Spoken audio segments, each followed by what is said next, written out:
It's time for the biggest day of the year at Saratoga. That's right, it's Travers Day. Today's video is brought to you by Assiniboia Downs Gaming and Event Center. Be sure to tune into this channel live Mondays at 8 p.m. Eastern for Monday Night Lights, hosted by Trust the Profits.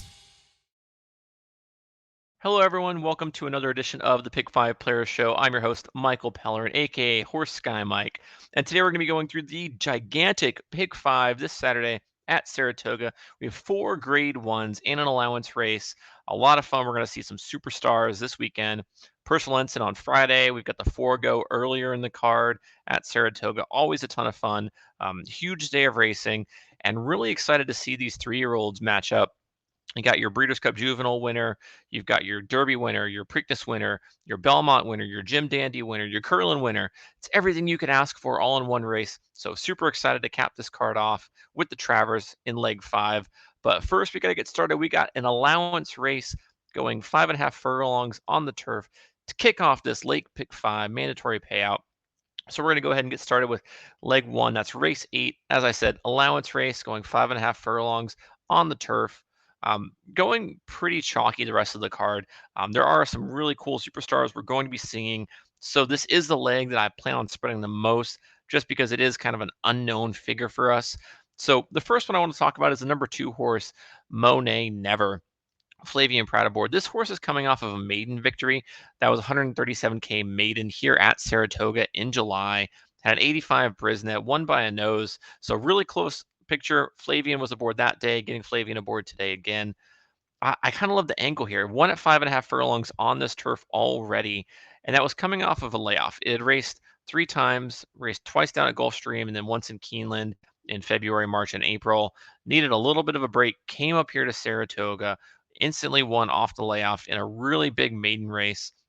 So I love the step up in class. I love the confidence facing olders right off of that maiden. You're going to get a good price. I like the aspect here. So Monet Never is the first choice that I'm going to be going with. Moving down the line, we're going to be going the number 6 horse, highly flammable, Javier Castellano, Mark Casse. Mark Casse hasn't been doing too great this meet. Norm Casse's been doing a little bit better. But Javier Castellano won with this horse last out, 87 Brisnet, won by 2 lengths here at Saratoga, same distance. So kind of going with the same angle for Monet Never. Distance at track, this meet has had a little bit of good workouts, kind of moderate workouts, but I like the experience. I think the cutback in distance really helped. You saw 2 back was racing at 6 furlongs, 3 back was working at 7 furlongs. I think this 5.5 furlong distance is the sweet spot for this horse. So look to see him sitting right off the pace. Should be able to power home. Looks to be one of the favorites here. Moving down the line, we're going to be going to the number 9 horse. That's Immortalization. Now, this one on paper might be a little bit of a question mark here, but I do love that it's getting Tyler Gaffalione aboard. Gaff has been one of the best ROI riders here at Saratoga this meet. I think he's winning at something like 20%. So hot trainer the past 4 days. Like I said, Norm Cassie's been absolutely on fire. Love when he teams up with Tyler Gaffalione. Had a really nice 4 furlong workout recently. If you draw a line to that last race at Aqueduct in September, right before that was in a claiming race, was claimed off of that, had an 84 Brisnet. So this is really its first race back. Hasn't raced since September of last year. First race, big allowance on a big day. I like the confidence there. It's had the sharp workouts recently, and that sharp 4 furlong workout, had a bullet 5 furlong workout before that. You're going to get a long shot price on this horse. Definitely one I want to be including here. Number 9, Immortalization. Moving just to the outside, Extendo, the number 10 horse with Jamie Torres by Carlos David. And I love the front running style of this horse. This is a horse that's going to get out to the lead early. You see in this last race, it wasn't able to get out to that lead. It was kind of a sloppy track at Monmouth. But when it is able to get out in that, get out to the lead, it's been racing down at Gulfstream on the synthetic there and has been doing well. We see that the translation to synthetic to turf, there is a lot of correlation there. So I like the style. If we're seeing a lot of people coming from off the pace in these turf sprints, you never know. You get on that loose lead, could be able to power home.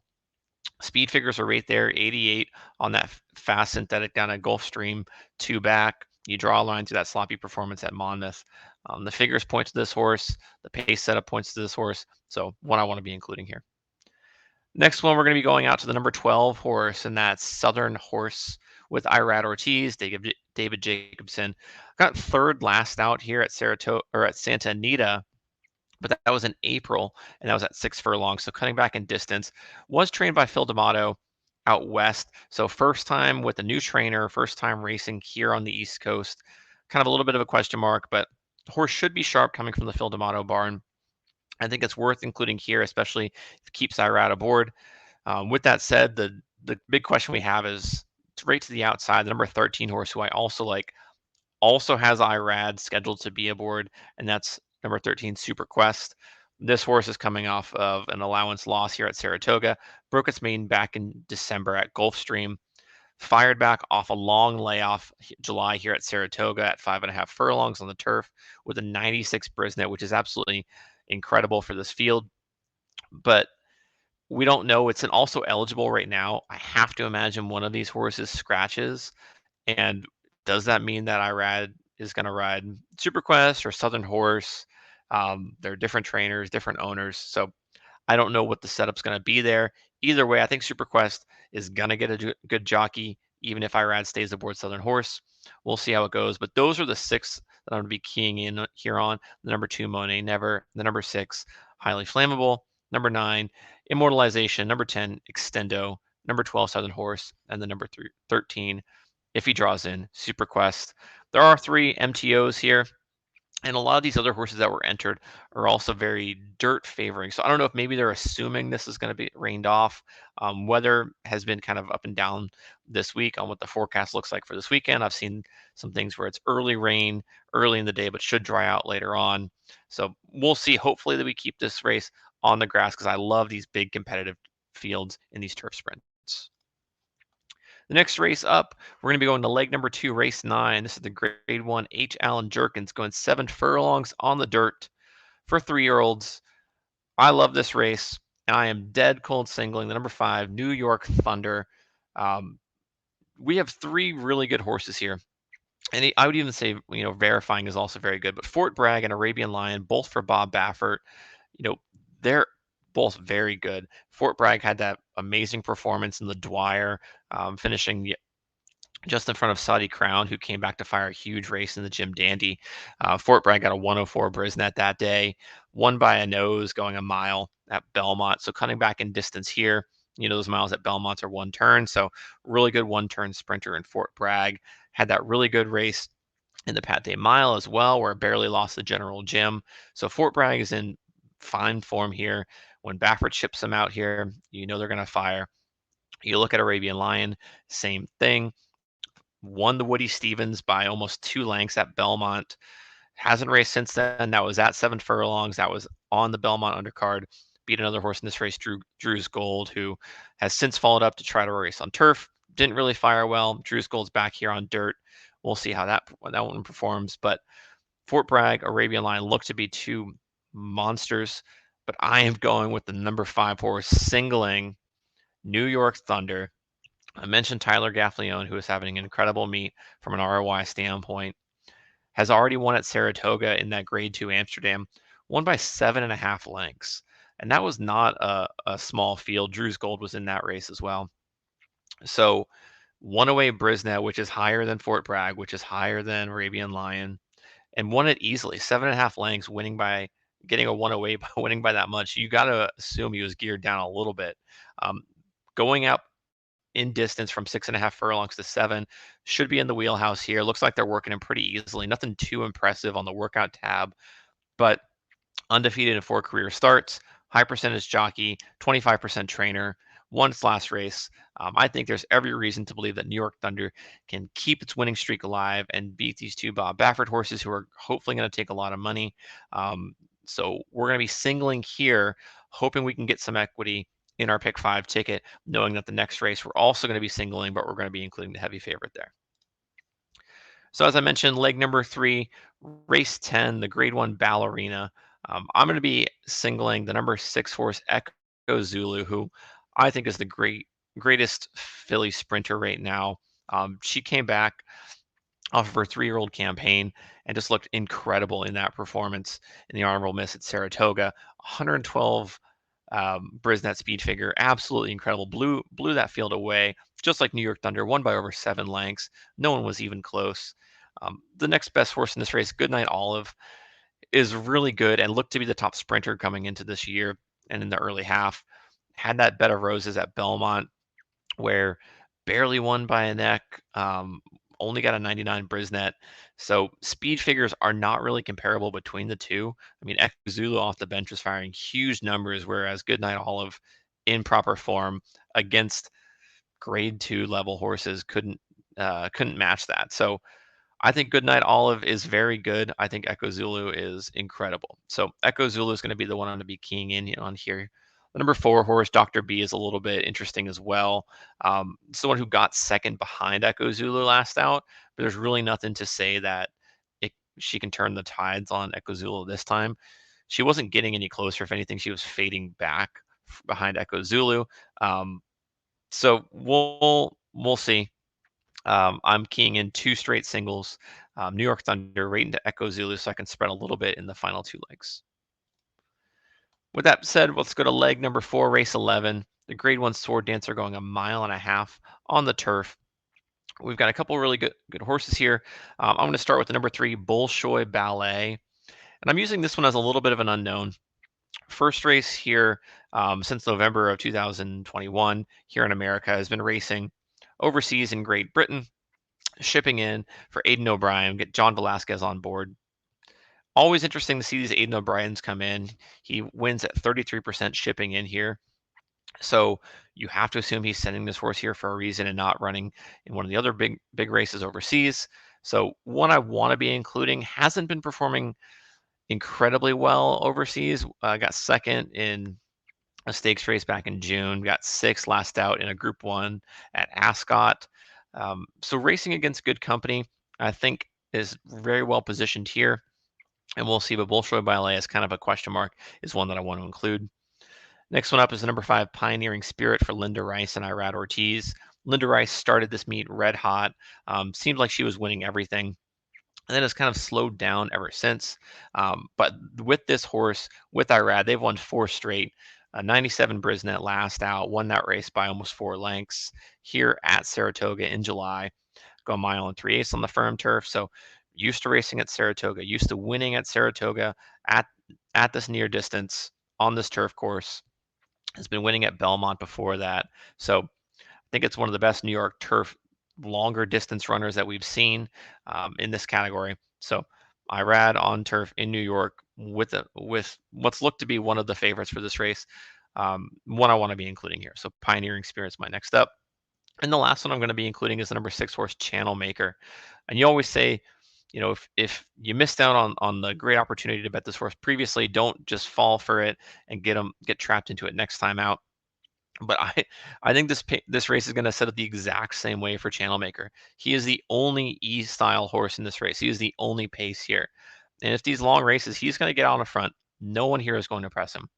And he can get the exact same setup as last time, where he just crawls on the front end, starts to pull away around the turn before anyone else gets a chance to get in gear. He has so much energy left that he'll just power home.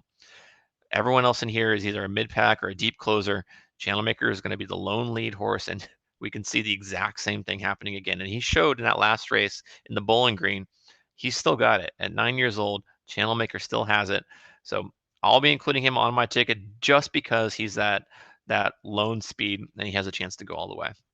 The other big favorite here is Stone Age. I'm going to be fading Stone Age for Chad Brown and Flavian Pratt. Has not raced since February. I know there was a lot of expectations around this horse early in this year and last year, especially in the Breeders' Cup Turf where he got second. But I just don't like this layoff. I feel like he's using this race as a prep for Keeneland in October and eventually the Breeders' Cup down the road. But I'm not going to be utilizing Stone Age here. I think he's going to take a ton of money. So looking at a value perspective, we have the 3 other essentially favorites here. You know, throwing Stone Age out allows us to get some equity as we go into the final race. With that said, let's go into the final race. Leg 5, race number 12, grade 1 Travers going 1.25 miles on the dirt for 3-year-olds. As I mentioned at the front of this call, we have our Derby winner in Mage. We've got our Preakness winner in National Treasure. We have our Belmont winner in Arcangelo. We have our 2-year-old champion, Florida Derby, Jim Dandy winner in Forte. We've got Disarmed, who did well in the Jim Dandy, and Tabatrice, the old clunker, and then Scotland, who won that Curlin fairly impressively. So I think from a betting perspective, this is one of the best races for 3-year-olds we've seen all year, outside of the Derby. Very competitive. Could really make arguments for a lot of horses here. I just want to essentially sit back and enjoy this race as a fan. So I'm picking the 4 logical choices, I think, here. For my ticket, I went skinny. I did 2 singles earlier in the card. I only had 3 in the last race, so I was able to make a ticket that had 4 here with who I think are the 4 logical winners. The first one up, Forte, coming off of that really gritty Jim Dandy race. He is the morning line favorite, 7-5. Irad, Todd Pletcher. He never really had the chance to pop in the Derby or the Preakness due to the injury, and then the Belmont first off of that layoff, first coming back from injury. Got a close second to Arcangelo. Fired a big number. Followed it up with that Jim Dandy performance, which was really incredible. As we said, he ran into some traffic trouble with Angel of Empire and Saudi Crown. He was able to catch him at the wire. So I think with a little bit of a more distance, a little bit of hopefully a cleaner race from Forte here, he has a chance to really power home. And that goes to the number 2 horse, Arcangelo, who beat Forte in the Belmont. I think Arcangelo might be the best horse in this crop. I don't like the layoff here. And I know Jen Antonucci has her reasons for the layoff. I don't like the training up to. I like getting those preps in. I like keeping the horse in form. From everything we've seen, workout wise, he's still doing well. I'd probably be more inclined to favor this horse going into the Breeders' Cup than I do even for this race, because I think this race is going to be a great tune-up for later races this year. But I just don't think that long, 2.5 month layoff from the Belmont is going to be able to keep up with these horses who have been progressing since then. Belmont was the perfect race for this horse at 1.5 miles, cutting back a little bit in distance. We'll see if he's able to replicate that performance there. But I do like Arcangelo as an option here. I want to be a fan of the sport, so I am including him. If I was to cut one, it would be Arcangelo. But like I said, I'm skinny elsewhere in the ticket. I want to be able to sit back and enjoy this race. And that leads me to my top choice for this leg of the race. And that's number 4, Mage. Originally had Luis Saez on board. Luis Saez unfortunately had a shoulder incident yesterday at Saratoga. He is off the mount. It's now Flavian Pratt picks up the mount. So getting one of the best jockeys in the country, one of the best jockeys of the meet right now to ride Mage. Even before Mage's Haskell, Delgado even said, they're using the Haskell as a prep for the Travers. And that kind of pushed me off of him for the Haskell, knowing that, hey, he's just using this grade 1 as a prep for another grade 1. And he still managed to get second behind Go Rocket Ride, who was absolutely incredible that day. Go Rocket Ride's heading out to Del Mar to face older horses in the Pacific Classic, which shows you how much confidence his team has in him. And for Mage to get that really good second behind him, love it. Love that he's prepped and ready to go. This was always the target. They were very careful with this horse. They ran in the Preakness after their Derby win because it's kind of the thing to do, but they knew not to push it into the Belmont, not to overstress this horse. Use the Haskell as a prep for the ultimate goal, which was the Travers. So love his style. He's not going to be too far back. He's been kind of green all over the place. Some early career, he was on the lead. Then he became a deep closer. I think he's kind of figured it out as, he wants to be in that middle pack, getting that first run on the front runners. So I think he'll be in the perfect position. I think Mage is going to be my top choice here. But there is one horse that I think has a shot if the race kind of goes a different way, and that's the number 7 horse, Scotland. So Scotland and National Treasure looked to hook up on the lead. National Treasure did that in the Preakness. Mage wasn't able to make up to the ground. National Treasure fought off whichever that horse was. I can't remember this name. Blazing Sevens. Yeah. Scotland is a similar front runner. His Curlin performance was really impressive. Speed figure didn't come back super high, 100 Brisnet, which is good, but these other horses are firing, 104s, 105s, 106. But Scotland was pretty much geared down by the middle of that stretch. He looked back, no one was coming. Lightly raced, has only raced 4 times this year. So I think he'll be in good form to sit on the lead. National Treasure and Scotland will go around. If they go slow, if the two of them just hook up and go kind of slow, I think Scotland has a really good chance. So once they kind of go around the turn, he'll swing wide, power by National Treasure. And if he's got enough energy, no one's going to catch him. I think Forte and Mage are going to be flying late. Tapatrice is going to make his huge run, but we'll see which Tapatrice we get. I'm done betting Tapatrice for now until he proves me wrong. But if you're going by race style and the race setup, you want a front runner. I think Scotland versus National Treasure. Scotland is the better of the two front runners. I think Mage, Forte, and Archangelo are going to be those perfect mid-pack chasers. So those are the four that I'm going with. Hopefully we can get Scotland home as the longest shot on the board, but Mage is my top choice for this leg. So here's a review of my ticket. We're starting in race 8. We have the 2, 6, 9, 10, 12, 13. One of those isn't also eligible, so hopefully they all draw in. Singling the number 5 in race 9, singling the number 6 in race 10. Race 11, we're going 3, 5, 6. And race 12, we're going 1, 2, 4, 7. Ticket right now is only $36 for the pick 5. If you do want to make this a pick 6 for the exact same, for actually cheaper, you can go ahead and you do the forego and single Elite Power in that leg. I think Elite Power is the best sprinter in the country. I don't think there's anything that shows me that Gunite's going to be able to turn the tables on him. So go ahead and make this a pick 6 if you like, at Elite Power in race number 7. So good luck to everyone this weekend.